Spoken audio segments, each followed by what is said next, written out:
ಬೆಂಗಳೂರಿಗೆ metro rail ಹೋಗಬೇಕು ಅಂತ ಹೇಳಿ ಬಹಳ ದಿವಸದಿಂದ ಪ್ರಯತ್ನ ನಡೀತಾ ಇತ್ತು. ಮಾನ್ಯ ಮುಖ್ಯಮಂತ್ರಿಗಳು ಕಳೆದ ಆಯವ್ಯಯದಲ್ಲಿ ನಾವು ಫೀಸಿಬಿಲಿಟಿ ಮಾಡಿ ನೋಡ್ತೀವಿ ಅಂತ ಹೇಳಿದ್ರು.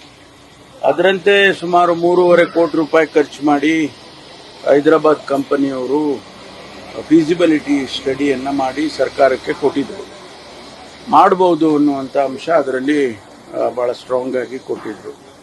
ಅದಾದ ಮೇಲೆ ಮತ್ತೆ ಚರ್ಚೆ ಮಾಡಿ ಇದಕ್ಕೆ ಒಂದು DPR ಮಾಡಬೇಕಾಗುತ್ತೆ ಅಂತ ಹೇಳಿ DPR ಮಾಡೋದಕ್ಕೆ ಮತ್ತೆ ಟೆಂಡರ್ ಕರೆದು ಆ ಪ್ರೋಸೆಸ್ನಲ್ಲಿ ಒಂದು ಕಂಪನಿಗೆ ಕೊಟ್ಟಿದ್ರು, ಮೆಟ್ರೋದವರೇ ಕೊಟ್ಟಿದ್ರು. ಅದನ್ನ ಮಾಡಿ DPR ಮಾಡಿ ಅವರೆಲ್ಲ ಅವರ ಹಂತದಲ್ಲಿ ಎಲ್ಲ ಚರ್ಚೆಗಳು ಮಾಡಿ ಸರ್ಕಾರಕ್ಕೆ ಇವತ್ತು ಕೊಟ್ಟಿದ್ದಾರೆ.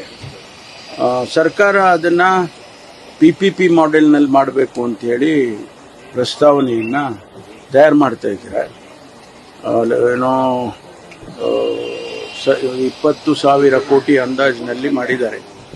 ಅದಕ್ಕೆ ಡೀಟೇಲ್ಸ್ ಎಲ್ಲ ಅಂದ್ರೆ ಎಷ್ಟು ಸ್ಟಾಪ್ ಇರಬೇಕು, ಎಲ್ಲೆಲ್ಲಿ ಸ್ಟಾಪ್ ಇರಬೇಕು, ಯಾವ ರೀತಿ ಅದನ್ನ ನ್ಯಾಷನಲ್ ಹೈವೇಯಲ್ಲಿ ತೆಗೆದುಕೊಂಡು ಹೋಗಬೇಕು, ಅದನ್ನೆಲ್ಲ ಡೀಟೇಲ್ ಆಗಿ ಕೊಟ್ಟಿದ್ದಾರೆ.